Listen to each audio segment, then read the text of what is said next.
ಎಲ್ಲರಿಗೂ ನಮಸ್ಕಾರ.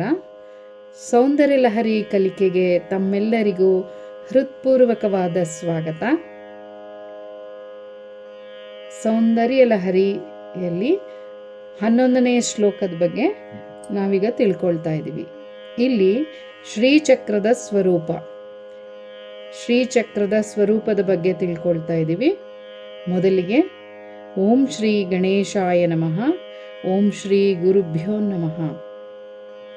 ಶ್ಲೋಕ 11 ಹೀಗಿದೆ: ಚತುರ್ಭಿಃ ಶ್ರೀಕಂಠೈಃ ಶಿವಯುವತಿಭಿಃ ಪಂಚಭಿರಪಿ ಪ್ರಭಿನ್ನಾಭಿಃ ಶಂಭೋ ನವಭಿರಪಿ ಮೂಲ ಪ್ರಕೃತಿಭಿಃ ಚತುಶ್ಚತ್ವಾರಿಂಶದ್ ವಸುದಲಕಲಾಶ್ರತ್ರಿವಲಯತ್ರಿರೇಖಾಭಿಃ ಸಾರ್ಧಂ ತವ ಶರಣಕೋಣಾಃ ಪರಿಣತಾಃ. ಇದು ಸ್ವಲ್ಪ ಹೇಳೋದಕ್ಕೆ ಕ್ಲಿಷ್ಟ ಅಂತ ಅನಿಸುತ್ತೆ ನಿಮಗೆ. ನಿಧಾನಕ್ಕೆ ಅಕ್ಷರಗಳನ್ನ ಬಿಡಿಸಿ ಪ್ರಾಕ್ಟೀಸ್ ಮಾಡಿ, ಈಸಿ ಆಗತ್ತೆ. ಚತುರ್ಭಿಃ ಶ್ರೀಕಂಠೈಃ ಶಿವಯುವತಿಭಿಃ ಪಂಚಭಿರಪಿ ಪ್ರಭಿನ್ನಾಭಿಃ ಶಂಭೋರ್ನವಭಿರಪಿ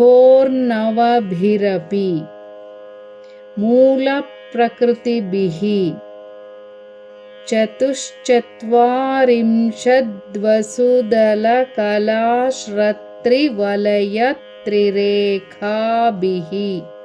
ಇಷ್ಟು ಒಟ್ಟಿಗೆ ಹೇಳಬೇಕು. ಚತುಶ್ಚತ್ವಾರಿಂಶದ್ವಸುದಲಕಲಾಶ್ರತ್ರಿವಲಯತ್ರಿರೇಖಾಭಿಃ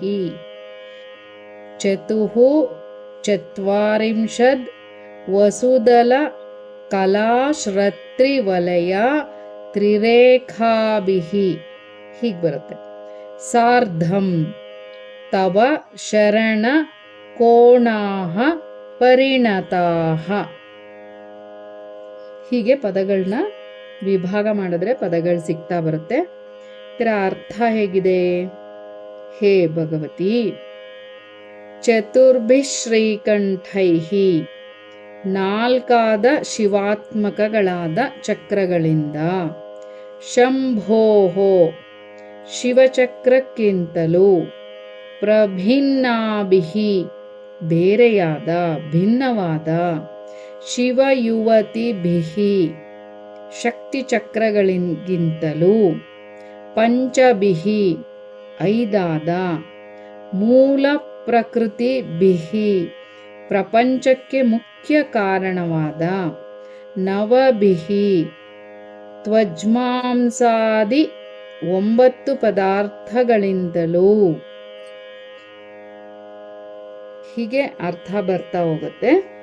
ವಸುದಲಕಲಾಶ್ರತ್ರಿವಲಯ ಅಷ್ಟದಳವುಳ್ಳ ಕಮಲದೊಡನೆ, ತ್ರಿರೇಖಾಭಿಃ ಷೋಡಶದಳ ಪದ್ಮದೊಡನೆಯೂ, ಸಾರ್ಧಂ 3 ಸುತ್ತಿನ ಗೆರೆಗಳೊಡನೆಯೂ, ತವ 3 ಚೌಕವಾದ ಗೆರೆಗಳೊಡನೆಯೂ, ಶರಣಕೋಣಾಃ ಸೇರಿ, ಚತುಶ್ಚತ್ವಾರಿಂಶತ್ ನಿನ್ನ, ಪರಿಣತಾಃ ಮನೆಯೊಡನೆ ಸೇರಿದ ಮೂಲೆಗಳು, ಬಿಂದು ರೂಪವಾದ ಮನೆಯೊಡನೆ ಸೇರಿದ ಮೂಲೆಗಳು 44 ರೂಪಗಳಾಗಿವೆ.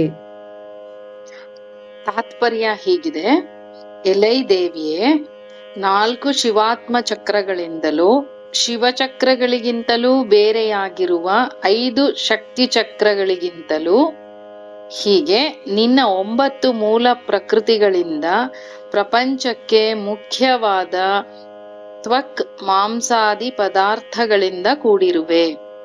ನಂತರ ಬಿಂದು ರೂಪವಾದ ಮನೆಯೊಡನೆ ಸೇರಿದ ಮೂಲೆಗಳು ಮತ್ತು ಅಷ್ಟದಳ ಪದ್ಮ, ಷೋಡಶದಳ ಪದ್ಮ, ಮೇಖಲಾತ್ರಯ 3 ಚೌಕವಾದ ರೇಖೆಗಳೊಡನೆ ಇವುಗಳ ಜೊತೆ ಪರಿಣಾಮವನ್ನು ಹೊಂದಿ 44 ಕೋಣಗಳಾಗಿ ಶ್ರೀಚಕ್ರವೆನಿಸಿದೆ.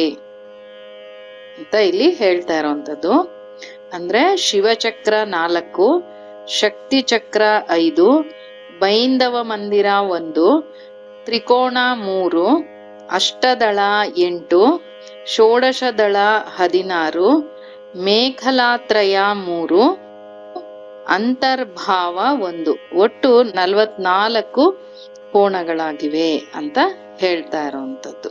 ಈ ಶ್ಲೋಕದಲ್ಲಿ ನಾವು ತಿಳ್ಕೊಳ್ತಾ ಇರುವಂತದ್ದು ಶ್ರೀಚಕ್ರ ದೇವಿಯ ಶ್ರೀಚಕ್ರದ ಸ್ವರೂಪವನ್ನ ನಾವು ತಿಳ್ಕೊಳ್ತಾ ಇದ್ದೀವಿ.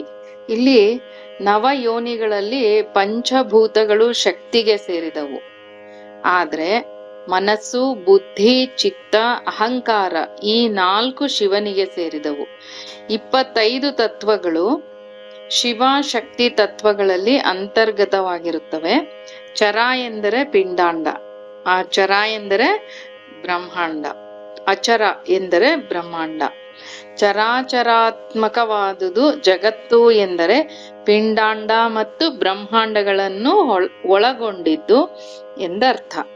ಶ್ರೀಕಂಠ ಎಂಬಲ್ಲಿ ಶ್ರೀ ಎಂದರೆ ವಿಷ, ಕಂಠ ಎಂದರೆ ಕಂಠದಲ್ಲಿ ಧರಿಸಿದವನು ಎಂದು ಅರ್ಥವಿದೆ.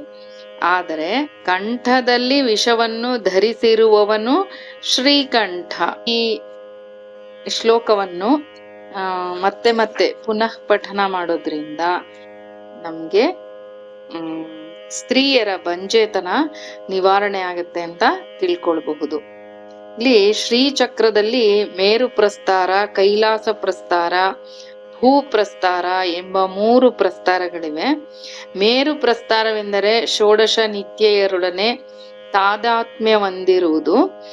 ಕೈಲಾಸ ಪ್ರಸ್ತಾರವೆಂದರೆ ಮಾತೃಕಾ ತಾದಾತ್ಮ್ಯ ಹೊಂದಿರುವುದು. ಭೂ ಪ್ರಸ್ತಾರವೆಂದರೆ ವಶಿನ್ಯಾದಿಗಳೊಡನೆ ತಾದಾತ್ಮ್ಯ ಹೊಂದಿರುವುದು. ಈ ಬಗ್ಗೆ ಶ್ಲೋಕ 31ರಲ್ಲಿ ಚತುಷ್ಷಷ್ಟ್ಯಾ ತಂತ್ರೈಹಿ ಶ್ಲೋಕದಲ್ಲಿ ವಿಶದವಾಗಿ ಹೇಳಿದೆ, ನಾವು ಅದನ್ನ ತಿಳ್ಕೊಳ್ಬಹುದು. ಸೊ ಇಲ್ಲಿಗೆ ಈ ಶ್ಲೋಕದ ಅರ್ಥ ಮುಗ್ದಿದೆ. ಮುಂದೆ ನಾವು 12ನೇ ಶ್ಲೋಕನ ಮುಂದಿನ ಆಡಿಯೋದಲ್ಲಿ ನೋಡೋಣ. ಸರ್ವೇ ಜನಾಃ ಸುಖಿನೋ ಭವಂತು, ಸರ್ವೇ ಸನ್ಮಂಗಲಾನಿ ಭವಂತು. ಎಲ್ಲರಿಗೂ ಒಳ್ಳೆಯದಾಗ್ಲಿ. ಧನ್ಯವಾದಗಳು.